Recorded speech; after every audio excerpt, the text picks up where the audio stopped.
Hello friends, ഏവർക്കും പുതിയ വീഡിയോയിലേക്ക് നമസ്കാരം. ഇന്ന് ഞാൻ വന്നിരിക്കുന്നത് ആടുജീവിതം എന്ന ചിത്രത്തിൻ്റെ ഏറ്റവും പ്രധാനപ്പെട്ട OTT സാറ്റലൈറ്റ് അപ്ഡേഷനുമായിട്ടാണ്. വീഡിയോയിലേക്ക് മുൻപ് വീഡിയോ ലൈക്ക് ചെയ്യുക, ചാനൽ സബ്സ്ക്രൈബ് ചെയ്യുക.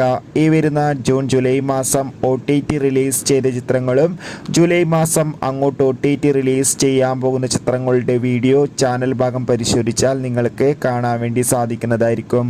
പൃഥ്വിരാജ്, അമല പോൾ എന്നൊക്കെ പ്രധാന കഥാപാത്രങ്ങളായ ചിത്രമായിരുന്നു ആടുജീവിതം. ചിത്രത്തിന് ഒരു മികച്ച അഭിപ്രായം തന്നെ സ്വന്തമാക്കാൻ വേണ്ടി സാധിച്ചിട്ടുണ്ടായിരുന്നു. അതുകൊണ്ട് തന്നെ ഏവരുമേറെ ആകാംക്ഷയോടെയായിരുന്നു ചിത്രത്തിൻ്റെ OTT റിലീസിനായി കാത്തിരുന്നത്. ഇപ്പോൾ ആടുജീവിതം എന്ന ചിത്രത്തിൻ്റെ ഏറ്റവും പ്രധാനപ്പെട്ട OTT അപ്ഡേഷൻ ലഭിച്ചിട്ടുണ്ട്. ആ അപ്ഡേഷൻ മറ്റൊന്നുമല്ല, ചിത്രത്തിൻ്റെ OTT അവകാശങ്ങളൊക്കെ ഡിസ്നി പ്ലസ് ഹോട്ട്സ്റ്റാറും സാറ്റലൈറ്റ് അവകാശങ്ങൾ ഏഷ്യാനെറ്റും സ്വന്തമാക്കിയെന്നാണ് അറിയാൻ വേണ്ടി സാധിച്ചിട്ടുള്ളത്. ചിത്രം അടുത്ത മാസം തന്നെ OTT റിലീസ് ചെയ്യുമെന്നാണ് റിപ്പോർട്ടുകൾ സൂചിപ്പിക്കുന്നത്. എന്തായാലും കാത്തിരിക്കാം ചിത്രത്തിൻ്റെ കൂടുതൽ അപ്ഡേറ്റിനായി. Bye bye.